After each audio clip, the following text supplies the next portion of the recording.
Right, welcome to another online tutorial, and this one is going to cover the remaining stages of the mini project that we need to complete, which are the testing and the evaluation stages. Okay, if you remember, the whole point of the mini project is in preparation for the year 2 project, which is worth 20% of your A level. And so far what we've really been doing is just dipping into some of these stages and evidencing and beginning to get familiar with some of the tools and techniques that are going to be useful when it comes to actually doing your real project. So in Analysis, for example, we looked at the importance of doing an effective interview, writing clear client requirements. In design, you've looked at techniques like prototyping and using tools to visualize flowcharts and so on. So yeah, just beginning to embed some of those skills that are going to be important for your year 2 projects. Now, the key thing is on the mark scheme for the year 2 project. The figure that really stands out, of course, is the technical solution, and that's the programming side. So that's the actual quality of the program that you write, and using advanced techniques within that to score as many of those 42 marks as possible. But you can see it's worth over 50%, and that's the reason why I'm really trying to give you as much time as possible to focus on the actual development of the tic-tac-toe game, and only asking you to do sort of sample evidence of the analysis and the design work, and that's going to continue with testing as well and the evaluation.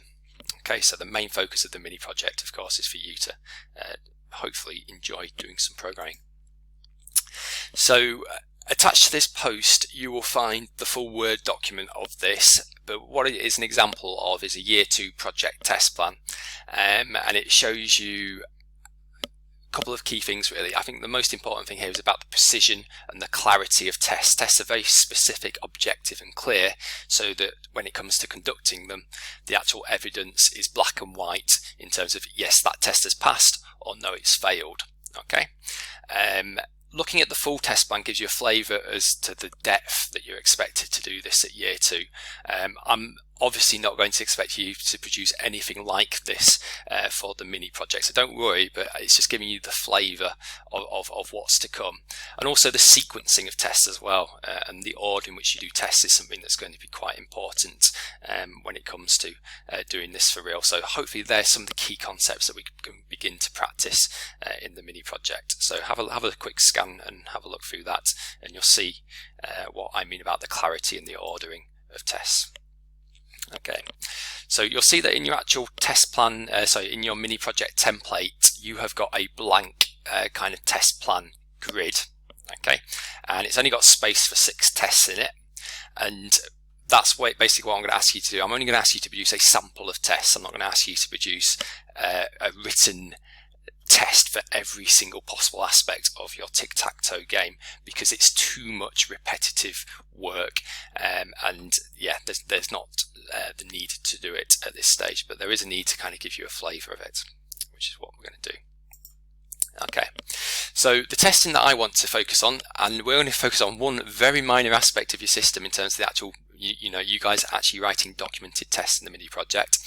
And what I want you to do is take the field, and this is standard for most projects, and if you go to your data table, which you came up with in design, you'll be able to kind of find out the kind of tests that you might need to do on this field. So we have a number of games field, don't we here? So the number of games field, and in terms of our design, we know that it's an integer value. It's got to be present, so you can't start a game of tic-tac-toe without actually inputting a value for the number of games you want to play. We're going to have a type check, obviously, to ensure that only a integer can be entered in terms of validation, and we've also got a range check. So what I've just done slightly here, just to make that a little bit clear, because I don't think as the client actually requested this at the time, but and you can, by all means, you can decide your own values for the range, but we've got to have at least one game selected, haven't we, for a game of tic-tac-toe to select a best of 1 game. I'm saying that a reasonable number of games could be 10, for example, so as you'd have to check that with your client. So I mean, I'm happy for that to be 10. Reason being, if you look at, and this is a bit daft really, but an int variable, the maximum number that you could potentially play is is that. Now that's clearly an unreasonable number of games of tic-tac-toe that someone might want to play. So yeah, set yourself, validation about ensuring data entered is reasonable. So maybe there we're going to decide that the upper boundary of the range check is going to be 10. Okay, so anything over 10 or under 1 would be rejected by my system. And what I want you guys to do is produce a documented test plan to show how you would demonstrate that validation is enforcing those rules correctly. Okay, so if I go back to this test plan table now, a little bit of revision here on some year 1 content, which is quite nice as well, because we've talked about validation testing in year 1. So what am I testing? Well, in this case it's the particular field, so it's the number of games field that I'm testing. Because it's validation, that's where those data test types come in. So I'm going to do a normal test first. Well, if you remember from year 1, normal data we would expect our system to accept. So I'm going to pick a value of 3, which is clearly within that range. Justification for my choice, well, because it's normal data, I'm hoping obviously that my system will accept it because it's reasonable. And my expected result, of course, is that the data is accepted. Okay, so you guys need to come up with 5 other tests. I mean, you potentially could come up with more actually, to ensure that the validation that you've designed, if I just go back, that you designed in your data table is actually working. Okay, now in reality you would need to actually do this for other fields in your project too, but like I said, we're only going to show a sample, and the sample I want you to focus on is the number of games field.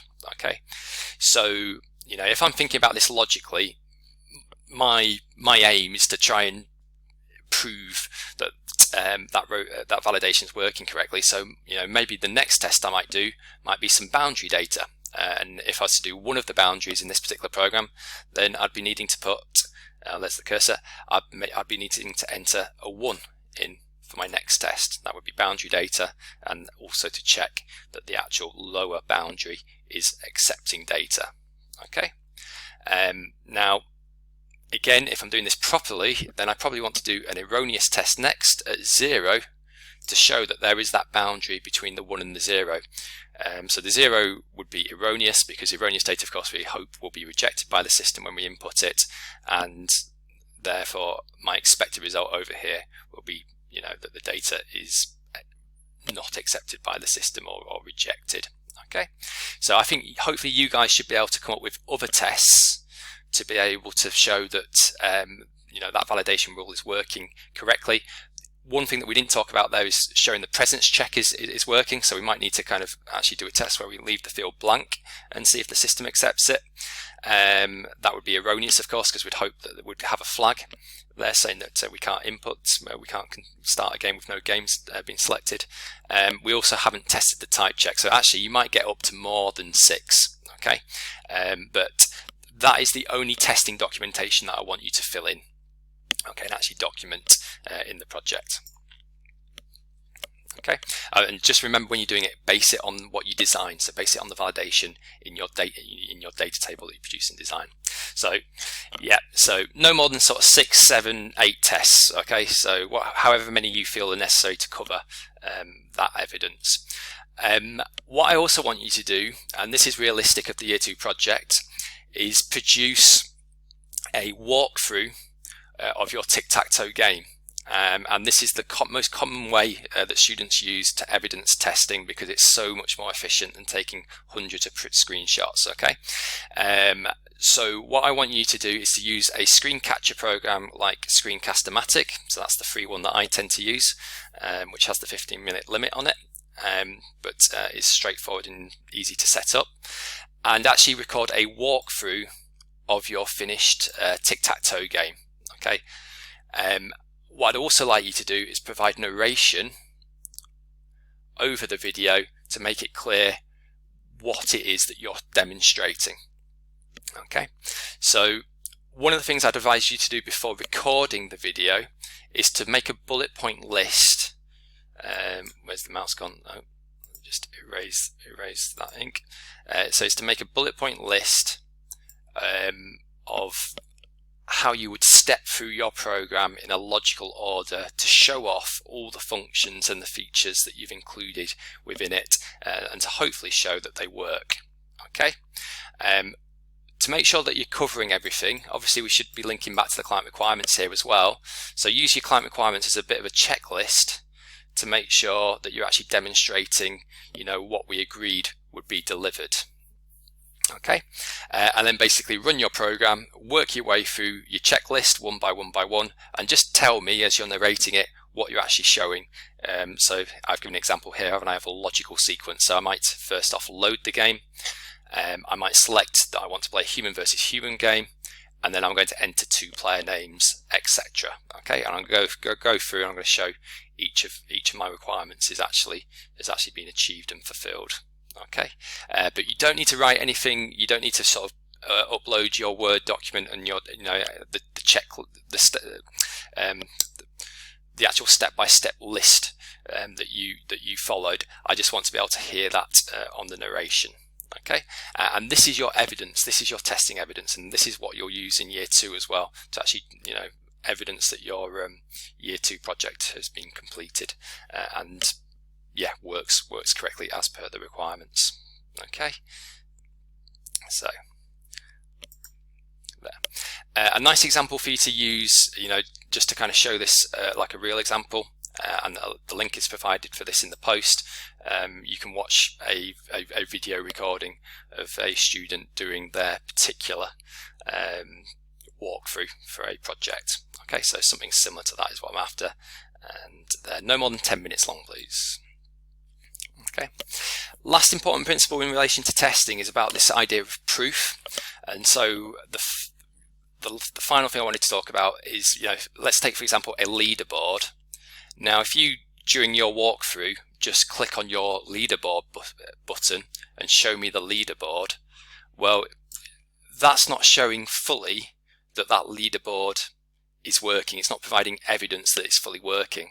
So a good example and a good thing to try and do when you're sort of thinking about the list and the ordering and the sequencing of your tests is showing before and after screenshots. So for example, if I have got a leaderboard in my game, I might show that quite early on in one of my tests to show that it's actually there and it's visible and it's viewable. But to show that it's actually working correctly, well, what I might do, if I'm looking at this particular leaderboard, what I might think about here is actually when I start my human by human test, I might actually select these 2 players to play against each other. And in fact, I might manipulate it so that actually when we're doing the human by human game, Erica actually wins the game.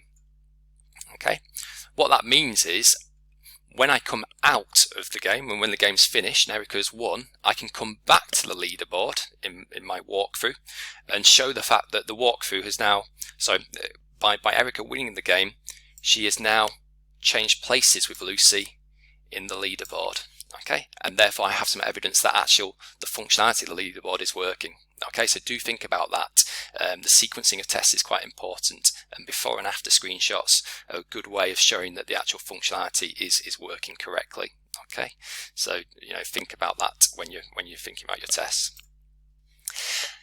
Last stage is the evaluation, and the evaluation, again, because it's just a mini project, it's not worth a huge number of marks in terms of the real project as well.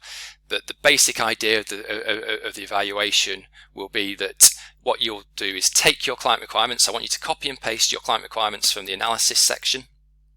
Okay, paste them under evaluation, and the only thing that I want you to do here is actually go through each requirement and either highlight it in green, yellow or red, depending on whether it's complete, partially working or not working at all.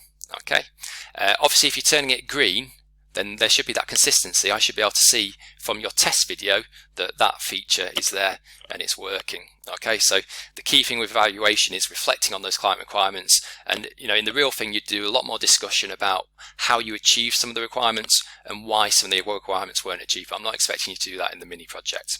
Okay, so that's everything from me. And so in summary, the key things are test plan for just validation with maybe 6 to 8 tests maximum, the recorded video narration of a walkthrough of your finished tic-tac-toe program, and the evaluation of RAG-rated client requirements. The deadline for this mini project is Sunday the 31st of May. Okay, so you've got just under 2 weeks to complete.